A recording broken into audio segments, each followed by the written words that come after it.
There are 5 health examinations you should avoid after the age of 70 that could do more harm than good.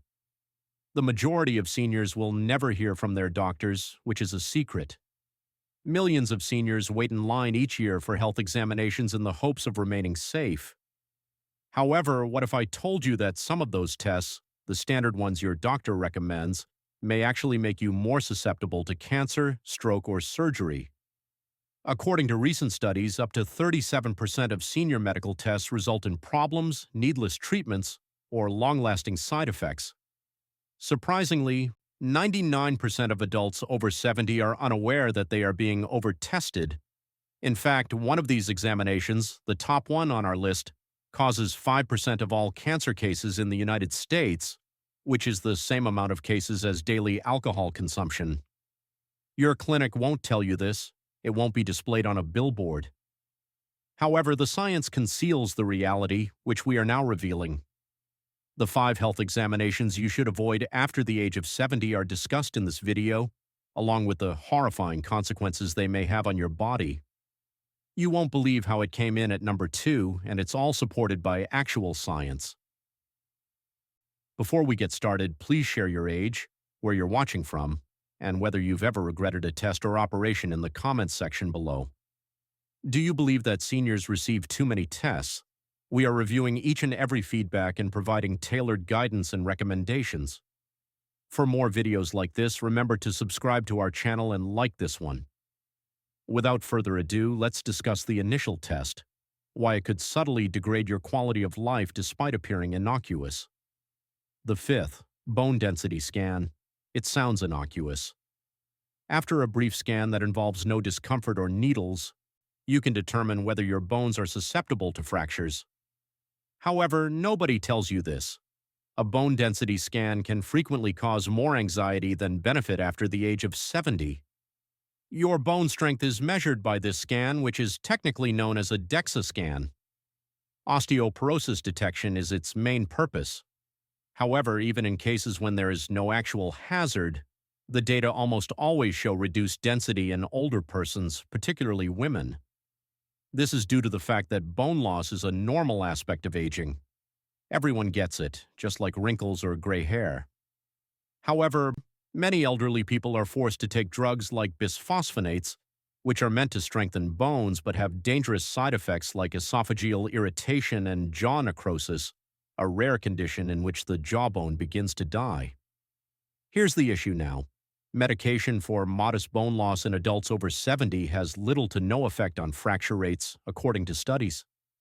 After 5 years, bisphosphonates only decreased fracture risk by 0.3%, according to a research that tracked 1,200 women over 70 and was published in the Journal of the American Geriatric Society. While not insignificant, it is by no means life-saving. Rather, those ladies were much more likely to experience adverse drug reactions, such as gastrointestinal problems, esophageal inflammation, and brittle bones that break in strange ways. Let me tell you about Rose, a retired piano teacher who is 76 years old. Following her yearly physical, she was recommended to have a DEXA scan. She walked every day, had no pain, and had never fallen. Osteopenia, a slight decrease in bone density that is not regarded as osteoporosis, was revealed by her scan. Her doctor began her on alendronate, a bisphosphonate, right away. She experienced excruciating reflux and jaw pain after 3 months. She had not played the piano for weeks by the time we saw her. We stopped her medication and began a vitamin D regimen, weight-bearing activities like resistance bands, and a diet high in calcium, including leafy greens and sardines. After a year, she returned to giving recitals with improved balance, stronger legs, and no fractures. A quick scan might seem like a good idea, but lifestyle is a better alternative for persons over 70 who aren't breaking bones or falling. A 2022 Osteoporosis International study found that correct nutrition, strength training, balance exercises, and vitamin D deficient treatment can minimize fractures by more than 20%. Avoid being scared into receiving treatment you might not need by a number on a screen. However, one scan has the potential to result in brain surgery, which is even more terrifying. Next, let's discuss it. Brain MRI for memory loss comes in at number 4. The natural reaction in elderly people who are more forgetful or confused is fear of Alzheimer's disease and dementia. In response, physicians frequently request a brain MRI. Here's the unsettling reality, though. Patients rarely get the answers they want from MRIs, which are precise images that reveal the structure of the brain. Actually, the majority of MRIs performed on adults over 70 only reveal age-related alterations, such as white matter spots or mild shrinkage, which are completely typical in this age group. Here's the worst part, though. When those spots are discovered, they may lead to additional testing, surgery, and a wave of anxiety. Surgery that can worsen memory problems rather than help them. A study that was published in Neurology Today in 2021 examined more than 3,000 MRI images of patients with minor cognitive symptoms who were between the ages of 70 and 85.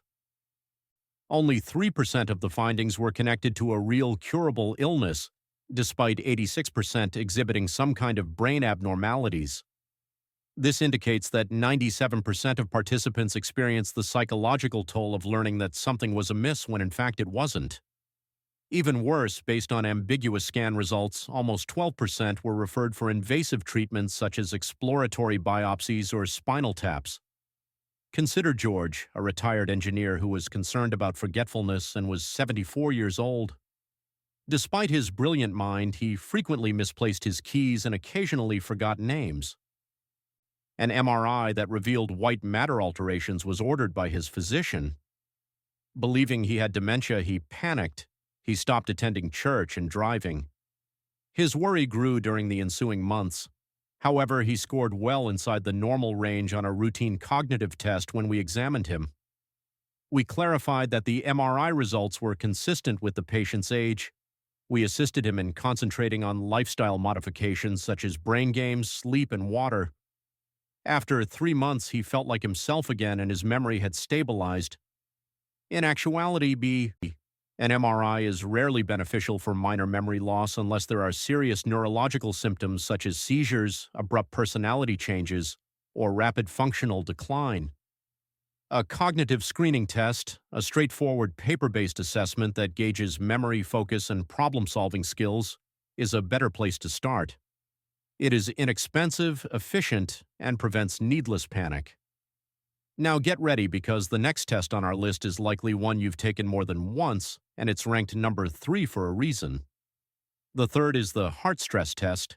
Seniors who complain of chest tightness, minor weariness, or simply not feeling as good as they used to are frequently offered this test.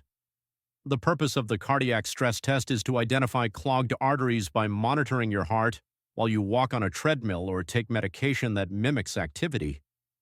However, after the age of 70, this test frequently causes more harm than good, particularly when administered to individuals who do not exhibit any obvious symptoms of cardiac disease. This is due to the fact that it may result in erroneous alerts and needless, dangerous cardiac treatments. The accuracy is the issue.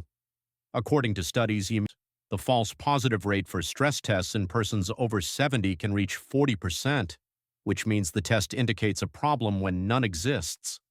This results in needless stent installation or bypass surgery, as well as follow-up testing like angiograms. More than half of all stents implanted following stress test referrals were performed on patients who had no discernible symptoms or benefit, according to a significant 2017 study published in JAMA Cardiology. Additionally, those patients' quality of life and survival did not increase following the operation. However, they did experience longer hospital stays, increased rates of bleeding, and kidney damage from contrast dyes.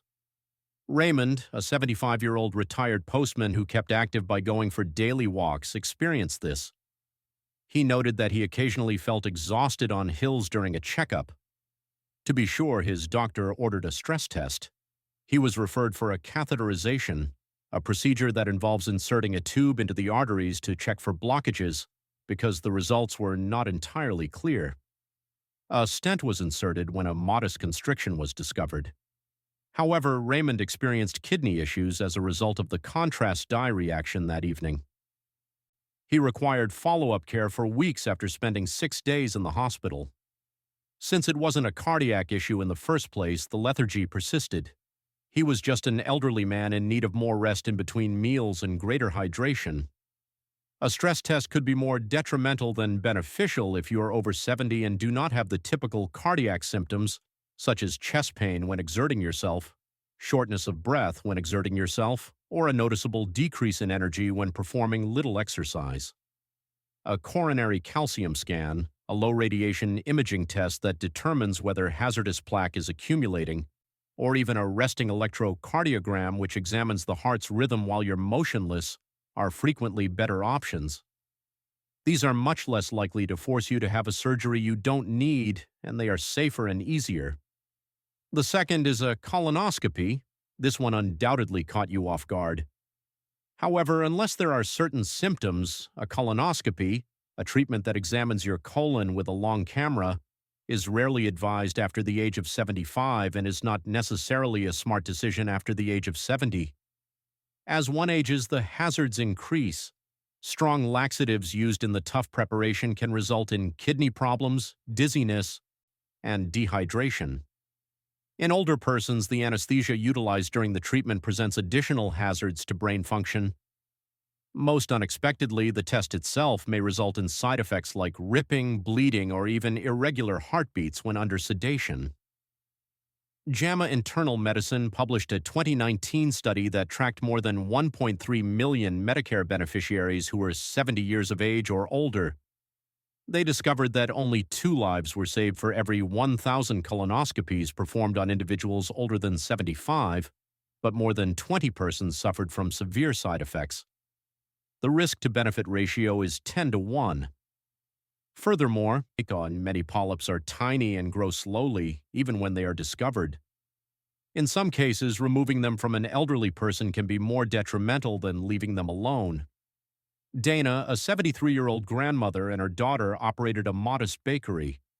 She had no family history of colon cancer, no symptoms, no bleeding, and no abnormalities in her stool. However, her recently graduated primary care physician advised her to have a screening colonoscopy. She concurred. She was sent home after a little polyp was removed during the treatment. She fainted that night due to severe abdominal pain. They discovered a bowel perforation in the hospital. She lost 10 pounds during her 9 days in recovery, and she hasn't been the same since. Upon reviewing her case, we discovered that she had previously undergone 2 successful colonoscopies. There was no need to do it again. Most adults should stop routine colon cancer screening at age 75, according to the U.S. Preventive Services Task Force. A stool-based test, such as the FIT test, a non-invasive fecal test performed at home, is frequently a safer choice for people in good health. It detects the majority of alarming instances without any preparation or anesthesia. It's difficult to get out of the colonoscopy pipeline once you're in it, so ask your doctor about your options. We've arrived at the most common, hazardous, and damaging examination for seniors, and it's quite likely that you've had it done. Annual full-body CT scans are the first. Full-body CT scans are promoted as a means of detecting cancer early and are occasionally provided as preventive services in private clinics or as part of executive health packages. Here's the startling reality, though. Your body is exposed to a significant amount of ionizing radiation during these exams. The risk of causing needless follow-ups, biopsies, and even surgeries is extremely significant for older persons, particularly those over 70. Ironically, there is no proof that full-body scans that don't cause any symptoms can save lives. 10 to 20 millisieverts of radiation, or roughly 500 chest X-rays, are delivered with each scan. A 2023 modeling analysis that was published in JAMA Internal Medicine suggests that the increase of CT scans in the U.S. may now be accountable for as much as 5% of all malignancies, making them comparable to alcohol as a cause of cancer. This implies that a scan that was intended to prevent disease could be the cause of 1 out of every 20 malignancies. That is not just ineffective, but also frightening. Innocent nodules, calcifications, or cysts that are merely a result of aging can be found by the scan. However, a red flag is raised as soon as they are spotted. There are more scans, biopsies, and then anxiety. Allow me to introduce you to Marcus, an active 80-year-old who once instructed younger elders in martial arts. He participated in a senior elite checkup at a private facility and felt fantastic. A little lung lump measuring 3 millimeters was discovered during his full-body scan. That triggered a series of events. He was sent for a PET scan, referred to oncology, and ultimately had a needle biopsy. The outcome? Harmless. However, a portion of his lung collapsed during the biopsy, necessitating hospitalization and a 2-month recuperation period for anything that might have been ignored. Experts now recommend against using full-body CT scans for general screening in adults who are asymptomatic. It is evident from the American College of Radiology there is a considerable risk of injury and no shown benefit. Targeted imaging is sent if there are symptoms, such as noticeable swelling, blood in the cough, or unexplained weight loss. Without focus, however, scanning the entire body is like using a landmine detector to find gold. Even though you could discover something, the harm might be worse than what you were attempting to prevent. Paying attention to your body is a safer and more intelligent strategy. Maintain routine checkups with your primary care physician if you feel healthy, and only perform tests that are expressly recommended. Your health, time, and energy are too valuable to be wasted on screening based on fear that can make you worse off than before. That's it. 5 examinations that, although they can seem beneficial, might be harmful, particularly after the age of 70. Despite its strength, modern medicine is not flawless. Less is more in certain situations. Never stop asking yourself, what if this test finds something? It could be necessary to take a break if the solution is not clear or if the hazards outweigh the benefits. And keep in mind that lifestyle is where true prevention begins. Be active, eat healthily, get enough sleep, and pick your checks carefully. We'd like to hear from you now. Have you or a loved one ever experienced problems as a result of an unwarranted medical test or treatment? What took place? Please leave your thoughts and experiences in the comments section below. We enjoy listening to them. Thank you for viewing.